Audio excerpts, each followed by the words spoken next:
Hi all price lord. ಇವತ್ತು ನಾನು ತೋರಿಸ್ತಿರೋ recipe dum biryani. ಇದಕ್ಕೆ ಫಸ್ಟು ಆನಿಯನ್ನ ಫ್ರೈಡ್ ಮಾಡಿ ಇಟ್ಕೊಳ್ಳೋಣ.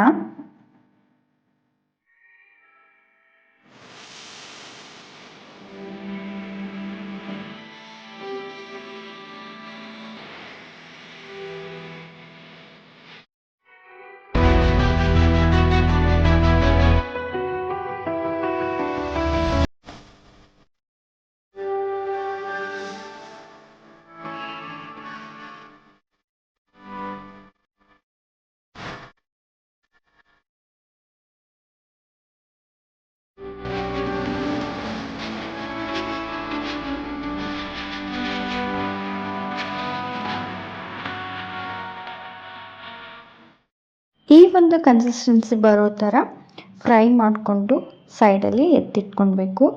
ತುಂಬ ಉದ್ದ ಇದ್ದಾವೆ ಅಂತ ಅನಿಸಿದ್ರೆ ಈ ಥರ ಪುಡಿ ಮಾಡ್ಕೊಳ್ಬೋದು. ನೆಕ್ಸ್ಟು ಮಟನ್ಗೆ ಫ್ರೈಡ್ ಆನಿಯನ್ ಹಾಕ್ಕೊಂಡು ಚಿಟಿಕೆ ಅರಿಶಿನ ಹಾಕ್ಕೊಂಡು ಸ್ವಲ್ಪ ಪುದೀನ 1.5 ಬೌಲ್ ಮೊಸರು ಹಾಕ್ಕೊಂಡಿದ್ದೀನಿ. ಖಾರಕ್ಕೆ ತಕ್ಕ ಹಾಗೆ ಖಾರದ ಪುಡಿ ಹಾಕ್ಕೊತಾ ಇದ್ದೀನಿ. ನೆಕ್ಸ್ಟು ಧನಿಯಾ ಪೌಡ್ರು, ಗರಂ ಮಸಾಲ ಮತ್ತು ಮಟನ್ ಮಸಾಲ ಹಾಕ್ಕೊತಾ ಇದ್ದೀನಿ. ರುಚಿಗೆ ತಕ್ಕಷ್ಟು ಉಪ್ಪನ್ನ ಹಾಕ್ಕೊಳ್ಳಿ. ಇದಿಷ್ಟು ಹಾಕ್ಕೊಂಡು ಫುಲ್ ಮ್ಯಾರಿನೇಟ್ ಮಾಡಿಕೊಂಡು ಎತ್ತಿಟ್ಕೋಬೇಕು. ಕಸೂರಿ ಮೆಥಿನೂ ಹಾಕ್ಕೊಂಡಿದ್ದೀನಿ ನಾನು ಲಾಸ್ಟ್. ನಂತರ ಇನ್ನೊಂದು ಚಿಕ್ಕ ಪ್ಲೇಟಲ್ಲಿ ನಾನು ಏಲಕ್ಕಿ, ಲವಂಗ ಮತ್ತು ಚಕ್ಕೆನ ಹಾಕ್ಕೊತಾ ಇದ್ದೀನಿ. ಸ್ಪೈಸಸ್ ನಿಮ್ಮಲ್ಲಿ ಏನಿರುತ್ತೋ ಅದನ್ನು ಯೂಸ್ ಮಾಡ್ಬೋದು. ನನ್ನ ಹತ್ರ ಯಾವ್ದು ಸ್ಪೈಸಸ್ ಇತ್ತೋ ಅದನ್ನಷ್ಟೇ ಹಾಕ್ಕೊಂಡಿದ್ದೀನಿ, ಜಾಸ್ತಿ ಎಲ್ಲ ಹಾಕೊಳಕ್ಕೆ ಹೋಗಿಲ್ಲ. ಇದ್ರ ಜೊತೆಗೆ ಸ್ವಲ್ಪ ಪಲಾವ್ ಎಲೆ 2-3 ಹಾಕೊಳ್ಬೋದು. ಇದಿಷ್ಟು ಸ್ಪೈಸಸ್ಸನ್ನು ನಾವೇನು ಮ್ಯಾರಿನೇಟ್ ಮಾಡ್ಲಿಕ್ಕಂತ ಮಿಕ್ಸ್ ಮಾಡ್ಕೊಂಡು ಇಟ್ಕೊಂಡಿರ್ತೀವಲ್ಲ ಅದಕ್ಕೇ ಆ್ಯಡ್ ಮಾಡ್ಕೊಳ್ಬೋದು. ನಾನು ಆ್ಯಡ್ ಮಾಡ್ಕೊಂಡಿದ್ದೀನಿ. ಅದಿಷ್ಟು ಒಂದು ಅರ್ಧ ಗಂಟೆ ಅವ್ರ 3/4 ಗಂಟೆ ಮ್ಯಾರಿನೇಟ್ ಮಾಡಿಟ್ಕೊಂಡು ಒಂದು 4-5 ವಿಷಿಲ್ ಹಾಕಿಸ್ಕೊಂಡು ಅದು ತಣ್ಣಗಾಗಲಿಕ್ಕೆ ಬಿಟ್ಟಿದ್ದೀನಿ. ನೆಕ್ಸ್ಟ್ ಇನ್ನೊಂದು ಪಾತ್ರೆಯಲ್ಲಿ ಸ್ವಲ್ಪ ಆಯಿಲ್ ಹಾಕ್ಕೊಂಡು ಹೋಲ್ ಸ್ಪೈಸಸ್ ಹಾಕ್ಕೊಂಡು ಅದಕ್ಕೆ ಸ್ವಲ್ಪ ಪುದೀನ ಹಾಕೋತಾ ಇದ್ದೀನಿ. ಸ್ವಲ್ಪ ಪುದೀನ ಹಾಕ್ಕೊಂಡು ಹಸಿಮೆಣ್ಸಿನ್ಕಾಯಿ ಮತ್ತು ಈರುಳ್ಳಿನ ಚಿಕ್ಕದಾಗಿ ಉದ್ದಕ್ಕೆ ಹೆಚ್ಚಿಟ್ಕೊಂಡಿದ್ದೀನಿ. ಅದನ್ನು ಹಾಕ್ಕೊಂಡು ಡೀಪ್ ಫ್ರೈ ಮಾಡ್ತಾಯಿದ್ದೀನಿ. ಇದು ಸ್ವಲ್ಪ ಗೋಲ್ಡನಿಶ್ ಆಗೋವರೆಗೂ ಫ್ರೈ ಮಾಡಿಕೊಂಡು ಜೊತೆಗೆ ಟೊಮೊಟೊ ಹಾಕ್ಕೋತಾ ಇದ್ದೀನಿ.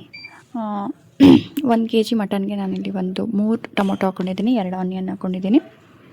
ನಿಮ್ಮ ಕನ್ಸಿಸ್ಟೆನ್ಸಿಗೆ ನೀವು ನೋಡಿಕೊಂಡು ಹಾಕ್ಕೊಳ್ಬೋದು. ನೆಕ್ಸ್ಟ್ ಇದಕ್ಕೆ ಮಟನ್ ಮಸಾಲ ಹಾಕ್ಕೊಂಡು ಫ್ರೈ ಮಾಡ್ಕೊತಾ ಇದ್ದೀನಿ. ಇದು ಈ ಕನ್ಸಿಸ್ಟೆನ್ಸಿಗೆ ಬರಬೇಕು. ಅಲ್ಲಿವರೆಗೂ ಚೆನ್ನಾಗಿ ಬಾಯ್ಲ್ ಮಾಡಿಕೊಂಡು, ಆಲ್ರೆಡಿ ಕುಕ್ಕರಲ್ಲಿ ಬಾಯ್ಲ್ ಆಗಿರುತ್ತೆ. ಇದು ಜೊತೆಗೆ ನಾವೇನು ಹೆಚ್ಚಿಟ್ಕೊಂಡು ಒಗ್ಗರಣೆ ಮಾಡ್ಕೊಂಡಿರೋದ್ರ ಜೊತೆಗೆ ಹಾಕ್ಕೊಂಡು ಸ್ವಲ್ಪ ಹೊತ್ತು ಫ್ರೈ ಮಾಡ್ಕೋಬೇಕು. ನೆಕ್ಸ್ಟ್ ಇನ್ನೊಂದು ಪಾತ್ರೆಯಲ್ಲಿ ನಾನು ಅಕ್ಕಿಗೆ ಅಳತೆ ಕರೆಕ್ಟಾಗಿ ನೀರು ಹಾಕ್ಕೊಂಡು ನಾವು ಅಕ್ಕಿನ ಬಸಿಬೇಕು. ಅಕ್ಕಿನ ಬಸಿಯೋ ಕನ್ಸಿಸ್ಟೆನ್ಸಿಗೆ ನೀರು ಹಾಕ್ಕೊಂಡು ನಾವು ಎಷ್ಟು ಅಕ್ಕಿ ಹಾಕ್ಕೊತೀವೋ ಅಷ್ಟು ನೀರು ಹಾಕ್ಕೊಳ್ಬೇಕಾಗುತ್ತೆ.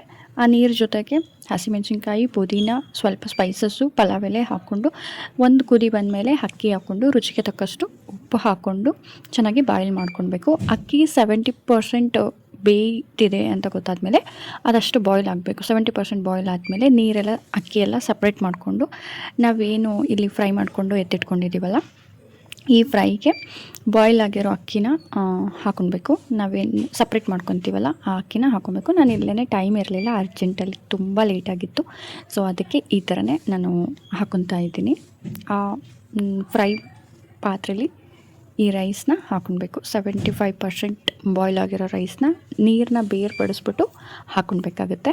ಥರ ಒಂದು 5 ಮಿನಿಟ್ಸು ಸ್ಟೀಮ್ಗೆ ಬಿಟ್ಬಿಟ್ಟು ಪಾತ್ರೆನ ಕೆಳಗಿಳಿಸ್ಕೊಂಡು ನಾವೇನು ರೈಸ್ ಹಾಕ್ಕೊಂಡಿರ್ತೀವಲ್ಲ ಅದಕ್ಕೆ ಲೆಮನ್ ಫ್ಲೇವರ್ ನಾನು ಯಾವುದಕ್ಕೂ ಆ್ಯಡ್ ಮಾಡಿಲ್ಲ. ಅದಕ್ಕೆ ನಾನಿಲ್ಲಿ 2 ಲೆಮನ್ ಹಾಕ್ಕೊತಾ ಇದ್ದೀನಿ ಮತ್ತು ಕಲರ್ ಹಾಕ್ಕೊತಾ ಇದ್ದೀನಿ. ಅದು ಹಾಲಲ್ಲಿ ಮಿಕ್ಸ್ ಮಾಡಿಬಿಟ್ಟು ಹಾಕ್ಕೊಂಡ್ರೆ ಸೂಪರ್ ಕಲರ್ ಬರುತ್ತೆ. ಸೊ ಈ ಥರ ಫೈನಲಿ ಈ ಥರ ಬಂದಿದೆ.